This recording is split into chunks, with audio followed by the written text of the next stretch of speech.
बिस्मिल्लाहिर्रहमानिर्रहीम। अस्सलामु अलैकुम वरहमतुल्लाहि वबरकातुहू। आज का हमारा सबक है मोटे हरूफ। तख्ती नंबर 1 में हमने हुरूफ़ हिजा यानी हुरूफ़ तहज्जी पढ़े थे। अब हमने पढ़ना है कि इनमें से यानी इस तख्ती में से जो हुरूफ़ तहज्जी हैं 29 हरूफ जो हैं, इनमें से मोटे हरूफ कौन से हैं, इनमें से हुरूफ़ मद्दा कौन से हैं और इनमें से हुरूफ़ क़लक़ला कौन से हरूफ हैं। तो सबसे पहले पढ़ते हैं मोटे हरूफ। मोटे हरूफ हैं ख, र, स्वाद, ज़ाद, त्वा, ज़ा, गीन, क़ाफ। ये 8 हरूफ हैं, इनको पुर करके पढ़ा जाता है। ये मोटे हरूफ हैं। अलावा रा के रा के ऊपर जब ज़बर या पेश आती है तो ये रा पुर पढ़ी जाती है यानी मोटी पढ़ी जाती है, और जब इस रा के नीचे ज़ेर आती है तो ये रा बारीक पढ़ी जाती है। आप नूरानी कायदा जो है उसको देख सकते हैं तख्ती नंबर 1 में। ये जो सब्ज़ रंग के हरूफ हैं इनको मोटा करके पढ़ा जाएगा।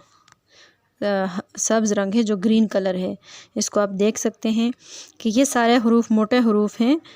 कि आगे कुरान मजीद के अंदर भी रा के ऊपर जब ज़बर या पेश आ जाएगी तो रा को पुर करके पढ़ा जाएगा, और जब इसके नीचे ज़ेर होगी तो ये बारीक पढ़ी जाएगी। ये आपको नूरानी कायदे रंगीन जो नूरानी कायदा होता है उसमें मिल जाएंगे। अब आगे आते हैं, ये हैं हुरूफ़ मद्दा अलिफ, वाव, या। ये तीनों हुरूफ मुंह के हाली हिस्से से अदा होते हैं, और ये हुरूफ़ मद्दा जब अलिफ हाली से पहले ज़बर आ जाती है तो अलिफ मद्दा होता है। जब वाव साकिन से पहले पेश आती है तो वाव मद्दा होती है, और जब या साकिन से पहले ज़ेर आती है तो ये या मद्दा हो जाती है। इनकी तफसील इंशाअल्लाह हम जब मदुलीन की तख्ती आएगी यानी मद क्या है, मद्दात की तारीफ़ जब हम पढ़ेंगे तो इसकी तफसील हम वहाँ पढ़ेंगे। अब हम आगे पढ़ते हैं हुरूफ़ क़लक़ला यानी हुरूफ़ क़लक़ला कितने हैं। हुरूफ़ क़लक़ला 5 हैं। क़ाफ़, त्वा, बा, जीम, दाल। ये क़ुतुब जद इनका मजमुआ है। क़ुतुब जद यानी जो क़ुतुब जद है वो मजमुआ है इन हुरूफ़ क़लक़ला का। क़ाफ़, त्वा, बा, जीम, दाल। ये अगर क़ुतुब जद दिन हम याद करते हैं तो ये हमें हर्फ याद करने में आसानी होगी। क़लक़ला का मतलब है कि हर्फ को अपने मखरज से उछाल कर पढ़ना। जिस तरह गेंद यानी जो बॉल होती है उसको हम ज़मीन पे उछालते हैं, यानी ज़मीन पे जब गिराते हैं तो वो अपनी जगह से उछल कर लगती है। इसी तरह ये हरूफ भी जब साकिन होंगे तो ये अपने मखरज से उछाल कर पढ़े जाएंगे। जैसे अब इसी तख्ती में आप देखें स्वाद। अब ये स्वाद को अगर हम खोल कर लिखें तो ये इस तरह लिखा जाएगा।